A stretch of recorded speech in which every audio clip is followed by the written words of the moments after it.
అమ్మాయిలు కొడుతున్నారు ఇంకొకేస్తున్నారండి కూడా పంట మండపం చేస్తున్నారు ఊళ్ళో ఆడవారంటా ఉన్నారు ఏమని ఇలాంటి దేవుడి కాడ పేరుందేవి కొడుకు మా పెంకి వాడు మా పెంకి వాడమ్మే పొగరాము తోడు మా పెంకి వాడమ్మ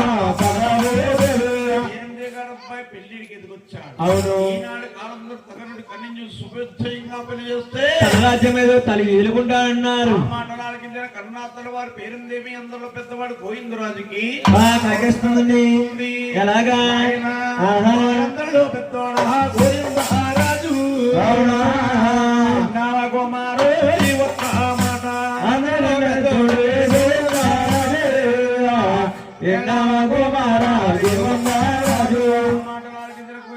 మహానుభావుడు దాసులకు ధనమి కొలిచి మాకానతో నిద్రపోతా ఉన్నాడు అవును నిద్రపోయే సమయమున మహాతల్లి అదే పైకి లేచింది అవును యముణ్ణి నాతో ప్రణేశ్వర మీ కన్నా తల్లి వారు మిమ్మల్ని పిలుస్తుందన్నారు ఆనాడు గోవిందరాజుడండి 5 అన్నదమ్ములు తీసుకుని యాన పెంకటరమణ ఉప్మా కూడా ఇంకన్నా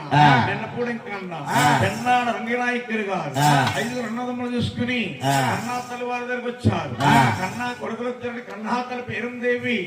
ఆవు పాలు ఎసరికి అంతేసి భూభాగం తెచ్చి కూరలుండి వారి ఇంట్లో 3 బంగారు పరిటాకు అరిటాకేసి భోజనాలు నిర్మిస్తున్నట ఎలా కట్టావా చుట్టూరు కూరాలు చుట్టూరు కూరాలు చుట్టూరు కూరాలు సుక్కల్ల పూలు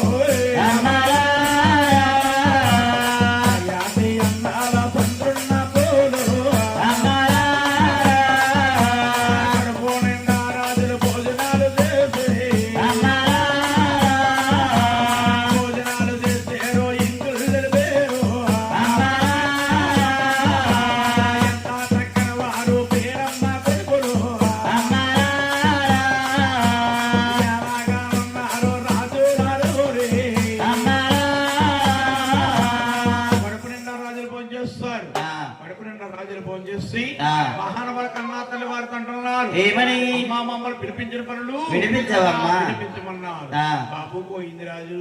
మీ 6 అన్నదమ్ములకి పెళ్లి పెద్దలు ఎవరు రాజ్యాలు వారు ఎవర బ్రహ్ముడాళ్ళు ఇంటికాడ ఉన్నాడు చిన్న తమ్ముడు చిన్నక్కడ కనకలే కూడా కదిలినవారు కన్ని కోసమే కదిలెళ్ళాలన్నారు ఆ మాట్లాడుకునే రాజులారుగురు కూడా మహానుభావుడు ఒక మూల గదులకు వెళ్ళి రాజకీయంగా ముస్తబడుతున్నారు గోవింద గోవింద